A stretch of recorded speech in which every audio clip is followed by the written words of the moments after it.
Welcome to Lost Girl Therapy. This is part one of a series where I talk about my entire health journey and how I ended up with a POTS diagnosis. And the reason that I'm doing this is because I have been going through this for 4 years and I only got diagnosed with POTS this past January.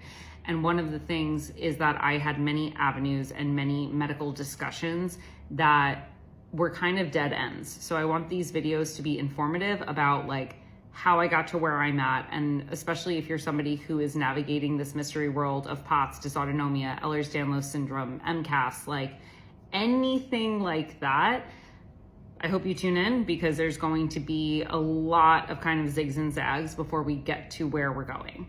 So we're gonna start all the way back in the summer of 2020. And in that summer, I was struggling with perioral dermatitis. So I was basically having rashes pop up out of nowhere.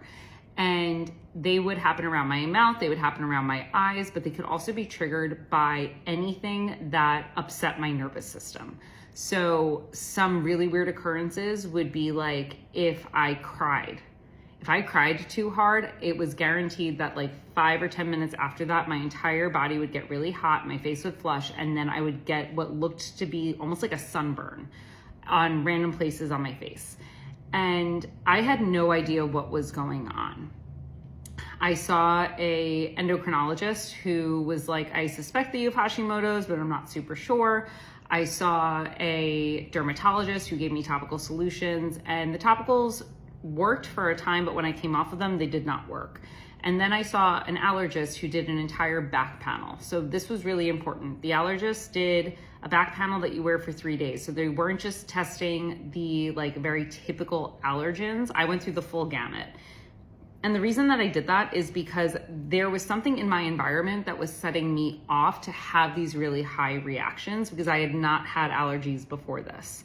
And it kind of just felt like a storm of everything that was going on, and my body was having super adverse reactions to nearly everything. And it's an incredibly distressing situation where you're having perioral dermatitis flare-ups to if you cry, if you touch something, if you eat a high histamine food. And I was very frustrated by the responses that I was getting from doctors who were just do a low histamine diet. And that to me did not get to the root of what was causing the actual reaction. So when I got my results back from the allergist, I found out that I was allergic to 5 things. And one of those is hydrocortisone. The other one is fragrance. So a candle is my worst nightmare. And hydrocortisone is important because that was what I was initially putting on my skin when it was flaring. And it would help for a time, and then I would have a delayed allergic reaction to it. And the thing is, my reactions were not the typical presentation of an allergic reaction. I would just get the rash. I really wouldn't get itchy, and my throat would just get scratchy. What I did was I removed all of the things that were allergy inducing. So I changed all of my makeup. I got all fragrance-free cleaning products. I changed my detergent. I changed my soaps. And I followed the ACDS list that I was provided by my allergist, which gave me all of the products that are safe for me to use. And that made a huge difference. When I did that, it was a game changer because my body was no longer in this constant state of needing to react to things. And one of the things that my endocrinologist kind of suggested at that time, because my labs were all normal for my thyroid, but they did suggest that I go gluten-free. And to be honest, I just didn't.